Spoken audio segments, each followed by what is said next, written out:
Hello and welcome to this week's episode of Strange Pathways. I am your host, Scott Mort. I've been having a hectic week, but a good week. I hope you've been having a great week too. On Wednesday, my wife and I, we went to talk to the immigration lawyer. It was an hour and a half trip made much longer by a car accident, but got good news from the immigration lawyer. For those that don't know, my wife is originally from the Bahamas. And on our way back, we stopped and took a little detour down to Kecksburg, Pennsylvania. Snapped our photo in front of the Kecksburg Monument, that massive acorn that fell from space back in the 60s. I'm so fortunate to live near that and several other just amazing, absolutely amazing and mind-bending places that are tied directly to some pretty high strangeness. It was really nice to get that photo too. You can see how happy my wife and I are. I'll go ahead and put that photo up on the Strange Pathways Facebook page and over on our Twitter. It'll be the first time that I think I'm letting Strange Pathways listeners see my face, and I am prepared, very much so, to get the you don't look the way you sound. I've gotten it many times before. I'm sure I'll get it many times again. Our first tale was told to Steve Isdall of the YouTube channel NVTV. He went over it in his video, Important Bigfoot Announcement. I'll be sure to link that video in the Facebook. Heartbreaking video. Absolutely heartbreaking. But there is a tale that was told to him. This story was given to Mr. Isdall by a 73-year-old Canadian Brit. Now, this 73-year-old man, he's a semi-retired nuclear physicist, and he says he's traveled to work in a lot of countries, he's visited a lot of countries, and he's seen Bigfoot many times. But it was always on the screen of some closed-circuit TV. He doesn't know why. But these Bigfoot, they have a real interest in military nuclear installations. Now, I've said many times before that the Bigfoot / ghost / UFO / high strangeness phenomena, I think we're dealing with one thing behaving many different ways. Bigfoot is often seen with UFOs, ghosts and UFOs. If you see a bright light in the sky and things start to float and you're outside, it's a UFO. But if you see a bright light in the roof of your house near the ceiling and things start to float, that's a ghost. I honestly believe we're dealing with the same phenomena. And the fact that UFOs have had a keen interest in our nuclear installations, and now this gentleman, this 73-year-old semi-retired nuclear physicist, is saying the same thing. Now, it gets the wheels turning in the head. Now, he goes on to say that doesn't mean that the civilian nuclear installations, they're not immune. He's seen these Bigfoot, Sasquatch, Janosqua type creatures trying to get in there as well. And they sometimes succeed. They go through like many layers of security, and sometimes they breach that security. Inevitably, a security squad will get to them. But nothing seems to stop these Bigfoot. You see them, they're going over a fence. It may be electrified, but they'll go right over it. It's odd that he never sees them get out, though. In the 40 years that he's been a nuclear physicist, he's seen these Bigfoot or seen an entry in a logbook over 30 times by his estimate. He watched it live twice in Canada. Even gives the location, which I find interesting, the nuclear power plant in Macy's Bay near New Brunswick. But he says it's not just Canada. It's all over the world. When it's logged, of course they're not going to say Bigfoot. They say it's curious juveniles who ran away without gaining access, and then underlined. The case that really unnerves him, the incident. He was on a hiking trail in Wales. This is October 15th of 2020. Every other day, he takes a 4 to 8 mile hike. He's 73 though. So he's still hiking, but he drives about 5 miles on this dirt road, leaves the car, and then hikes into the forest. Now, he said Wales is a lot like Canada, but the mountain trail, it tops off at about 2,400 feet. It's rough. It's steep. It gives him a great workout. So this nuclear physicist, he hikes his normal 4 miles in. He finds a rock, sits down on it, pulls out his thermos, is going to have a nice cup of tea, and then he realizes he's not the only one there. About 40 or 50 meters away, he sees somebody doing some kind of exercise routine. This guy is very muscular. This man is between two trees. His back is to the physicist, and he's leaping up, trying to touch the branches high up in the tree. He does this about 3 or 4 times, gets a little higher each time, and he's making no noise at all except for this breath. He, like, whenever he launches himself upwards, he's going, like that. He's pushing out this breath. And then it kind of clicks. Whenever you see something unusual happening, your mind doesn't want to accept it at first. Today, for example, I went to drop off my wife at a friend's house. I saw a car driving the wrong way backwards down a street. My mind didn't want to accept that at first. So I understand where this guy is coming from.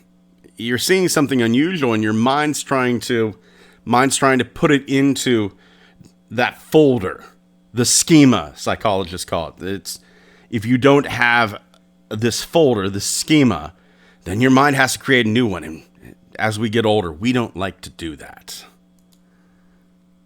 What's bothering the physicist is that with each leap this man takes, the upper part of his body becomes transparent. He can see the leaves where his upper body should be. Both arms, heads, chest, about halfway down his waist, it all becomes transparent. He's thinking to himself, how is he doing this? That's whenever this man stops and turns to face the physicist. And he is staring daggers. It could have been 5 seconds that they were staring. It could have been 5 minutes, 5 hours. It was such an intense look. This physicist kind of loses track of time.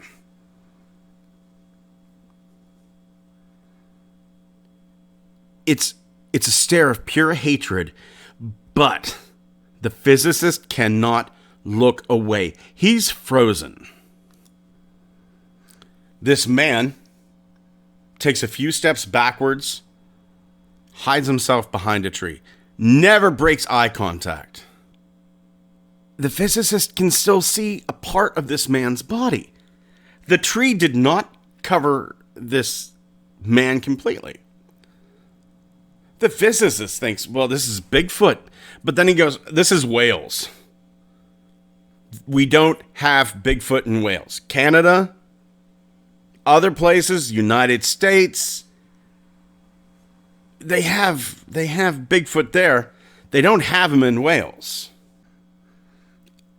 As he's looking, he realizes what he thought was clothing on this man was actually fur.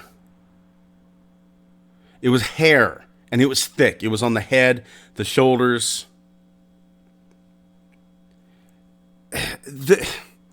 This man just had stared so hatefully at this physicist. The main thing in his head was how ugly this man was. And then the real fear sets in. The physicist realizes his whole body is shaking. He drops his cup. He's trying to get off the stone, but he is paralyzed. He can't move, and all he can think about is getting away. The more he tries to move, the more the tremors kick in.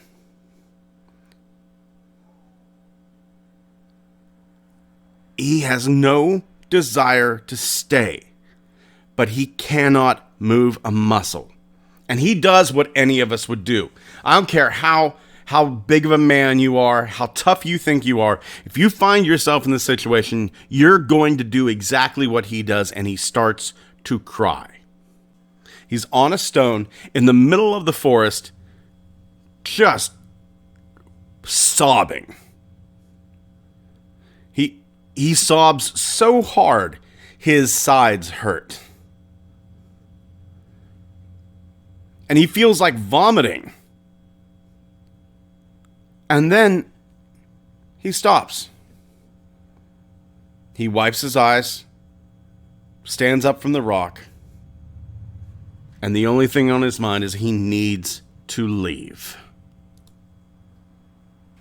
That's whenever the physicist realizes he's not at the same spot. He sat down on a rock. He's standing up from a rock. But he realizes, oh, I'm actually 2.5 miles closer to the entrance of the forest. And the thought of that sends another wave of fear through the physicist. All he wants to do is get back to where he parked and go home. He's not paralyzed anymore. He stands up very easily. He takes 2 steps. And the pain shoots through his foot. He looks down. One of his shoes is off. He goes back to the rock, looks, finds nothing. One of his socks are missing too.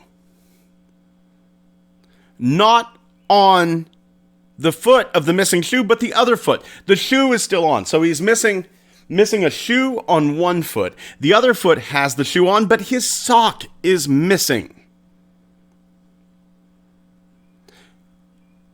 Then his cell phone starts blowing up. It's getting text after text after text. And he's walking as fast as he can. He's got one shoe on. And the phone is just ding, ding, ding, ding. Text after text after text.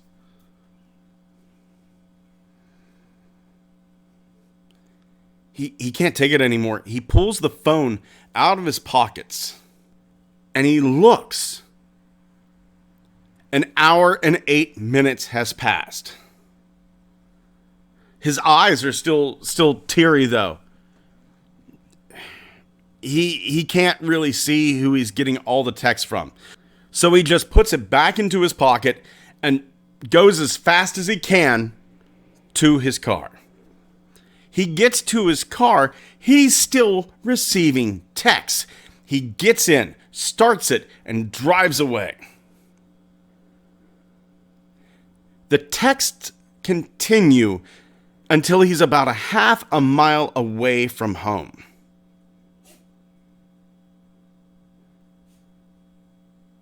He drives as fast as he can, but his body is aching. His eyes are weepy. His muscles are sore. He cannot safely do any more than 20 miles per hour. The man gets home, calls his son, who only lives a short distance from him. He makes himself a cup of tea, and he just tries to compose himself, but he feels totally out of it. It's the worst he's ever felt in his entire life. And this is a guy who's worked in war zones, nuclear plants. He's been in it. His son, being a good son, comes over, checks on his dad. And here's the thing. Here's something that I love. If I may take a little aside. I cannot count the number of ghosts, Bigfoot sightings, UFO sightings that people are even afraid to talk to their own family members about. I hear it time and time again. Oh, the room I was in was haunted, but I was afraid to tell anyone. And then 10 years later, I came to college and I talked to a brother or I talked to a sister and they said, oh, I saw the shadow man in the room too. We are conditioned so much in this society to think that if people know that we've seen a ghost or a Bigfoot or a UFO or any other amount of strangeness, that we're going to be locked away. We won't even tell our family members. That needs to stop because we'll never get to the truth as long as we hold on to those stigmas. But this physicist's son, he's the family expert on this stuff. He loves ghosts, UFOs, conspiracy theories. And he's looking at his dad. And he goes, you're so pale, you're white. You're shaking so badly. And the father tells him what happened. And to his son's credit, what a damn good son. His son doesn't dismiss anything. As a matter of fact, he's digging deeper. He's asking more questions than his father has answers for. Questions upon questions. And then finally, the physicist says, oh, all those texts. I need to check those texts. He gives the phone to his son. And his son is absolutely absorbed in these texts. Every time the physicist goes, what is it? Who is it? The son raises up his arm and just kind of like does that, don't talk right now. I'm trying to think this through. That motion, that hand up, that pause. The son finally hands back the phone. And the fear hits him again. Every single text, 78, they all started with the phrase, welcome to. And then different countries. Welcome to Ireland. Welcome to Greenland. Welcome to Canada. Welcome to America. Welcome to Japan. 78 welcome to texts from 26 different countries. 4 times for Canada. USA 3 times. 11 times for Russia, Georgia, Nigeria, Namibia, China, South Korea, Japan, Australia. All of them stamped inside the same minute. The son's freaked. they say goodbye. The son makes sure that the dad's okay. They say goodbye. And there's got to be some sort of comfort there that his son lives so close. He can be there in a minute. The physicist goes to bed. He undresses, throws his one sock and shoe into a waste box, starts to get undressed, and his underwear are inside out and on backwards. He doesn't even want to keep them. He throws them away. Everything he was wearing goes to the trash dump. And here's the problem. He doesn't know what to do. Does he go to a doctor? Does he call the police? This poor man is so racked with terror, he doesn't get sleep for 2 days. To this day, he can't get the creature's face out of his head.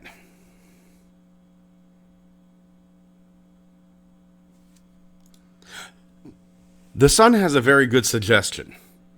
He says, call your cell phone company about all these welcome to texts. There might be some sort of explanation. 3 days later, the gentleman does so.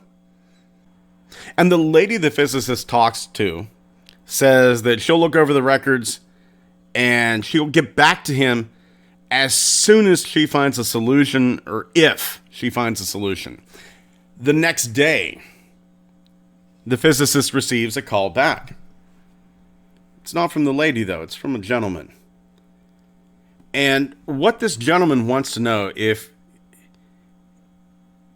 the physicist wanted the records for a court case or for any other legal reasons. Physicist says, my phone just acted really weird and I want to keep a record of this. So the gentleman asks a few questions and then goes, why do you want these? The gentleman's asking for details of his phone, like serial number, the make, the model, things they would have had on records anyway. But every time the physicist says, I'd like copies of these texts, just print them out, the conversation goes another direction. Finally, the physicist says, just send me the copies and bill me for the cost. The gentleman finally goes, yeah, I'll print out the record forms for that entire day, and you'll get them in about 5 days, no charge. The next morning, the physicist wakes up, and the phone he has, which is a Samsung S7, it's factory reset. The physicist is not able to get any of his data back, not even his contacts. It could be coincidence, but let's face it, it's probably not coincidence.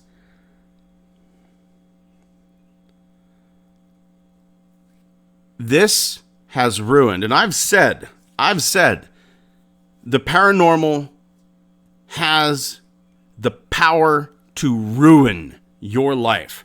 And this has ruined this man's life. He's seeing a psychologist. And he said the psychologist doesn't believe anything he's told them.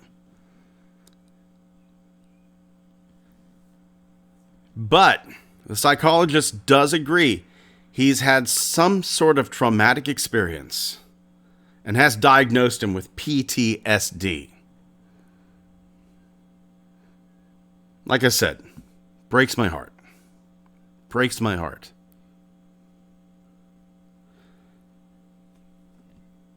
This poor man just wants to be helped, to be believed. And I'm going to ask you this.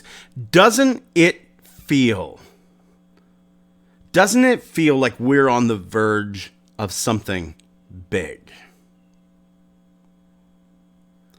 They can lie to this physicist. They can lie to every pilot that's seen a light in the sky. They can lie to all the astronauts who have seen things in space. But they can't lie to all of us. Not for long. And I believe not much longer. They lie and tell us, oh, this was swamp gas. This was mass hysteria. They incite us to turn against ourselves. Make fun of Steve. He saw a UFO last night. George was out in the woods and said he saw a Bigfoot. I bet he was just out there drunk. No, this is wrong. This is wrong. And people need to be believed.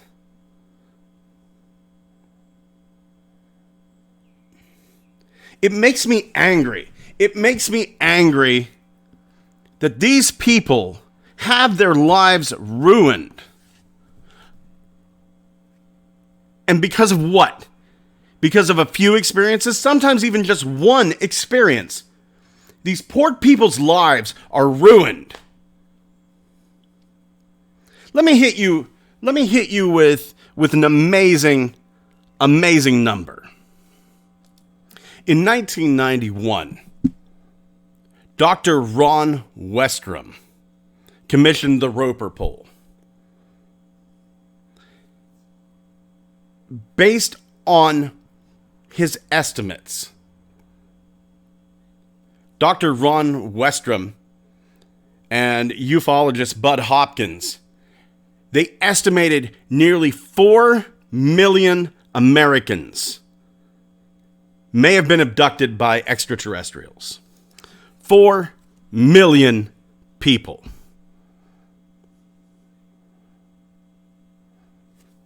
That's a lot of people.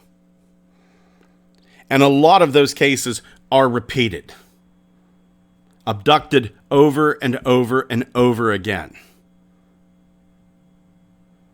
Do you know how many people have heart surgery in America each year? 500,000, 500,000.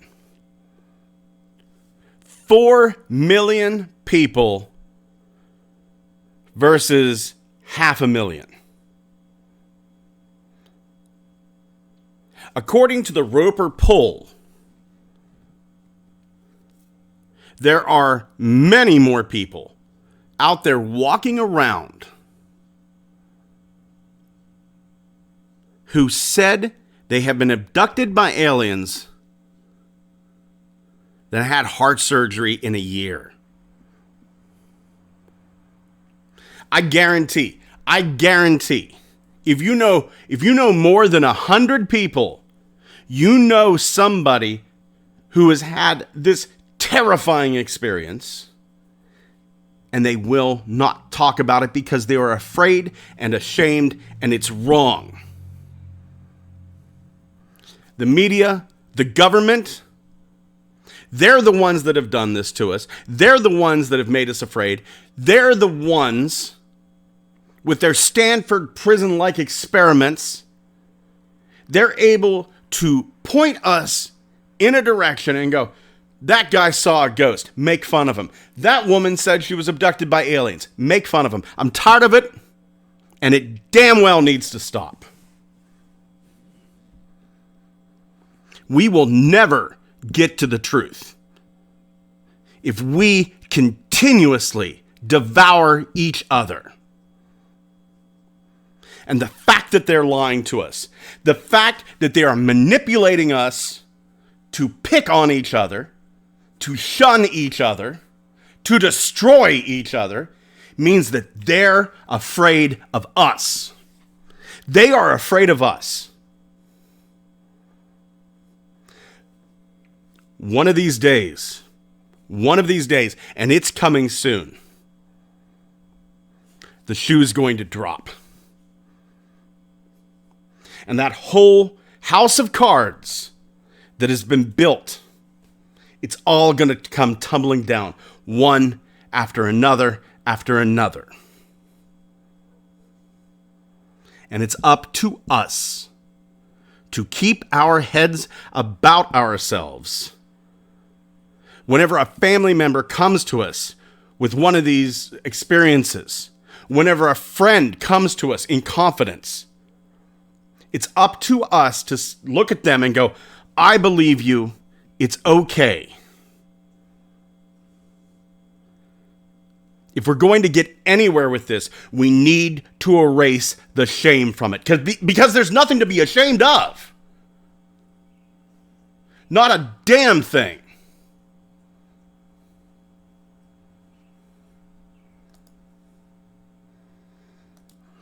So,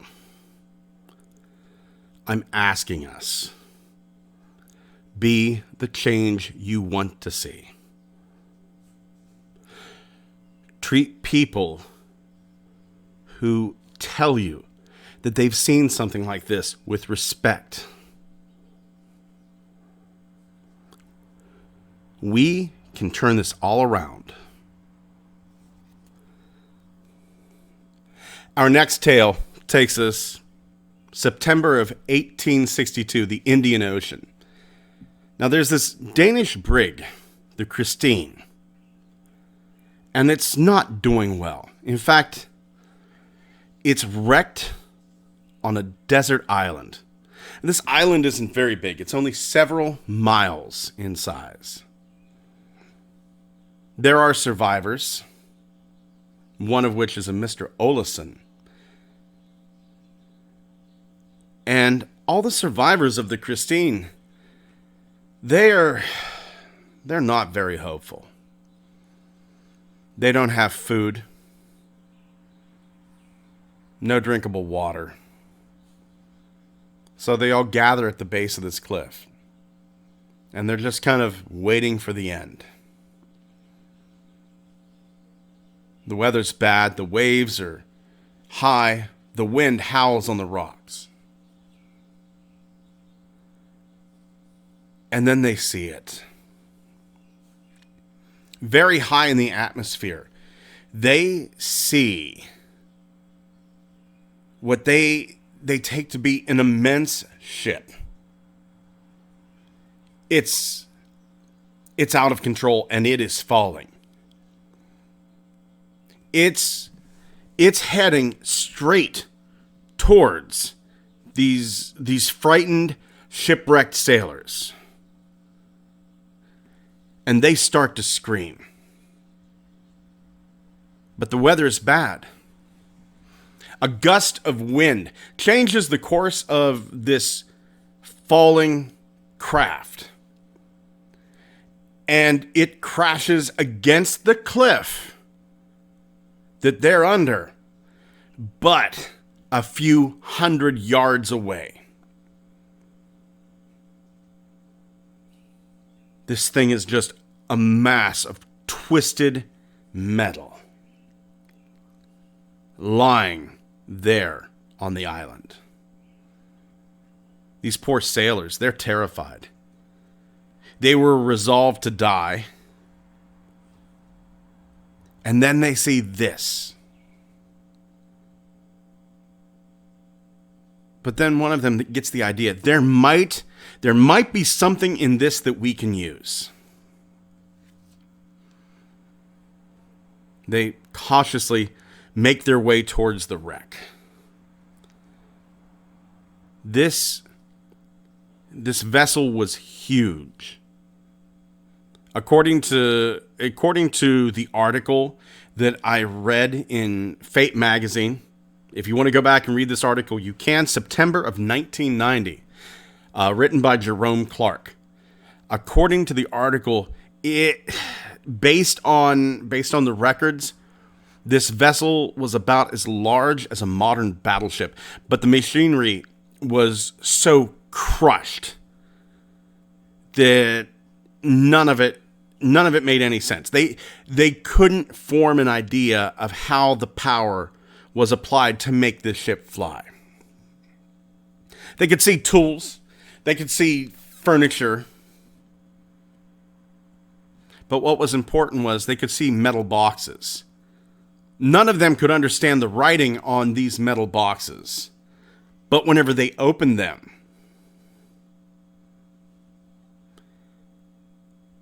they found food. They didn't know what kind of food it was, but it was food. It was good tasting food. They had some fresh water that they found in the rocks collected from the rain. This food saved them. The men eat. They do a little bit more exploring. And that's whenever they find the bodies of about a dozen men. They surmise that these men were the crewmen aboard this ship. Their bodies are dark bronze in color. They have long hair and beards, and they're dressed in garments of strange fashion and texture. But, strangest of all, these men were all, without exception, over 12 feet high.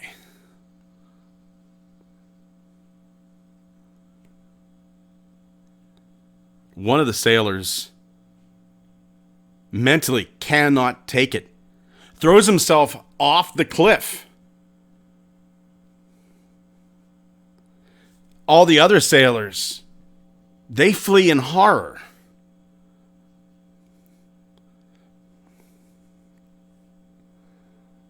Hunger is a powerful motivator. I don't know who said it, but it is true. Any civilization is only 3 meals away from revolution.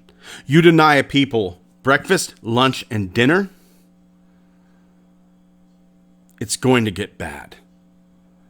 And the hunger forces the sailors to return to this site. Once again, they crack these boxes open. They eat the food. They decide, let's drag the bodies off. I can't stand looking at them. None of us can. We're going to drag these odd bodies over to the cliff that our friend jumped off of. Let's throw them off there. Because of this odd food, the survivors are able to build a decent raft, and they leave the island. I'm not certain if it's the same vessel. I did find a painting of the Danish brigantine Christine. I don't know if it's the same boat. It was painted by a Danish artist, Jacob Petersen, who was born in 1774, died in 1855. So, I mean, the timelines do line up. I know that 1862 is whenever the ship crashed, but it was probably in use long enough that this artist could have painted it. Is this the same boat? I don't know. I'm going to have a picture of it up over at the Strange Pathways Facebook page. I'll put it up on the Strange Pathways Twitter. That's Strange Pathways Podcast over there. I don't know if it's the same ship. But even if it wasn't, it was probably very similar to this. Our last tale is going to be a bit of a quickie. We started this show with Bigfoot. We're going to end it with Bigfoot. I saw this case, and I dug up as much as I could. This case intrigued me simply because we've seen small Bigfoot, we've seen large Bigfoot, but we've never seen something quite like this. So this goes over to Mount Shasta in California, 1962. Mount Shasta is It's a clearinghouse for the paranormal. You want ghosts? You want UFOs? Lost civilizations, reptilians. You're going to find it all and more. Strange disappearances? Mount Shasta has got you covered. It's the summer of 1962, somewhere in the afternoon. A Mrs. Bonnie Feldman is watching from the front porch of her trailer. She's camping. She's camping over on the easternmost side of Mount Shasta. Whenever she sees something, and she realizes that what she is seeing is a female Bigfoot. But this female Bigfoot's belly is extended. There, in the summer heat, Mrs. Bonnie Feldman watches this female Bigfoot give birth. That's it. I wish I had more. I absolutely wish I had more. That's all I could find. Whenever I was researching Mount Shasta for another episode later on down the line, I'm thinking about doing a show about the Daros and the Taros and the Shaver mystery. And of course, Mount Shasta is going to play into that. But whenever I saw this, all I originally found was like summer 62, woman reports seeing Bigfoot give birth. I finally tracked it down after a little bit of research. I got a name. I got where it was on Mount Shasta. Man, I would love to know more about this. I would love to know more about this. If anybody else finds out more about this, please reach out to me. strangepathwaysmail@gmail.com. I'd love to hear more about this case. Thank you so much for joining us again this week. TikTok, Strange Pathways Podcast. YouTube is Strange Pathways. Instagram, Strange Pathways Podcast. If you'd like to get in touch with us, you can do so at strangepathwaysmail@gmail.com. Head on over to our Facebook page. We're going to have a few photos based on the tales that you saw here. Once again, thank you for joining us. Take care of yourselves and each other.